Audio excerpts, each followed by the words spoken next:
Nuclear Warfare Policy, Cold War to Today, Part 7. Counter-value versus counter-force doctrines, Part 1 of 2. The U.S. strategic nuclear doctrine has been in near constant evolution since the advent of nuclear weapons age in 1945. The current U.S. doctrine is based not on mutual assured destruction, but on the concept of a limited nuclear war that started changing U.S. and Soviet nuclear strategy in the 1960s. Debate about limited nuclear war objectives or strict deterrence continue today, as they did starting in the 1960s. The original doctrine of mutual assured destruction focused on the cities of the opponents, which housed their populations and key economic assets. Later, we classified these cities and economic targets as counter-value assets. The counter-value targets became the primary source of deterrence, as a country could not survive without its population or key industry, which are essential to a modern society. Hold these under threat, and a country would not dare escalate a war to the point that nuclear weapons would be used because ultimate destruction was guaranteed. The strategic targeting doctrine evolved to support more focused objectives, introducing a new category known as counterforce. This was a targeting idea that focused on strategic nuclear weapons of other countries. In 1980, President Carter introduced a new categorization known as countervailing, based on the political objectives, key industries, communication, command and control centers. The focus will be on the original two ideas of countervalue and counterforce, with the knowledge that countervailing is part of counterforce targeting in more recent versions of the nuclear targeting doctrines. The U.S. nuclear doctrine was formulated with two primary objectives once the Soviet Union achieved nuclear parity with the U.S. in the second half of the 1960s. The U.S. doctrine was to deter nuclear attacks on the U.S. and its allies, and U.S. nuclear umbrella, and to a limited extent to the damage if nuclear deterrence fails. The Brookings Institution identifies how the two objectives are achieved. 1. The objective of deterrence is achieved by maintaining a strategic nuclear force of sufficient size and capability to threaten valued Soviet assets. 2. If deterrence fails or appears to have failed, the objective was to limit damage to the U.S. in three ways. A. Limiting the scope of an initial nuclear attack. B.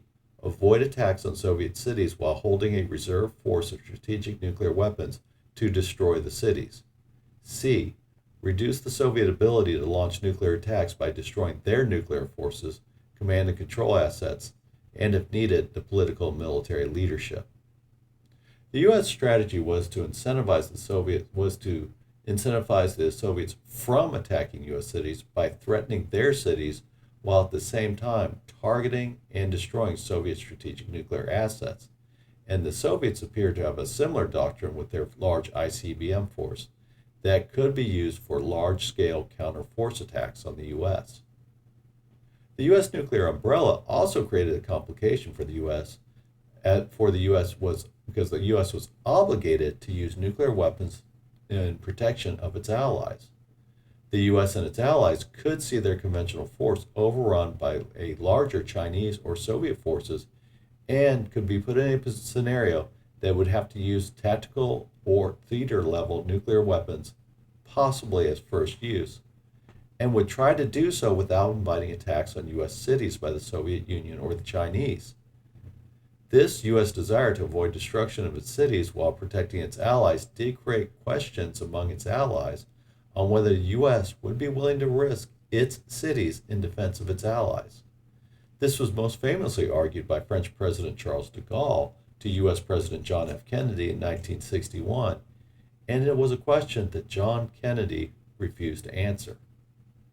The adoption of counterforce doctrine in the U.S. Cold War meant keeping the nuclear forces that were dedicated to the counterforce attacks on a high state of readiness, and a doctrine to be able to launch them on a relatively short notice of time. This also meant that the system to detect launches, the earlier the better, from the Soviet Union needed to be created and maintained. This use of new technologies with few ways to fully test them needed to be reliable as the hair trigger status of counterforce nuclear weapons increased the risk of accidental nuclear exchange. A false reading of a nuclear launch could result in an accidental nuclear war, and a delay in confirming the authenticity of a detection could lead to the destruction of the nuclear force, rendering the U.S. defenseless in a potential follow-on attack. The incentive was to risk an accidental launch rather than the destruction of the counterforce nuclear forces. This doctrine of launch on warning, also known as move them or lose them, creates an orientation that favors launching over the risk of waiting.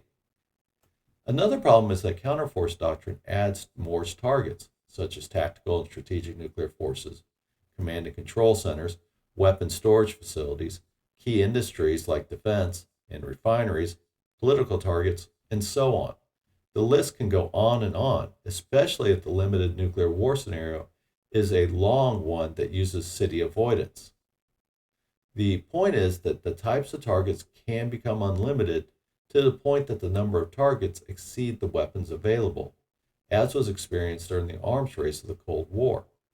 The number of weapons could be viewed as destabilizing in itself, but it also disincentivizes military and political leaders to reduce their arsenals, as there will always be a need for counterforce targets and predispose countries like the U.S. Soviet Union, now Russia, to hold on to strategic nuclear arsenals that are much larger than what is needed for simple deterrence. The next part of this article will talk about the more factors of counterforce doctrine target scenarios that push not only for more but also different kinds of nuclear weapons. It will end with a discussion of how getting rid of the counter value as a strategic nuclear option could cause the major nuclear powers to reduce their current nuclear forces.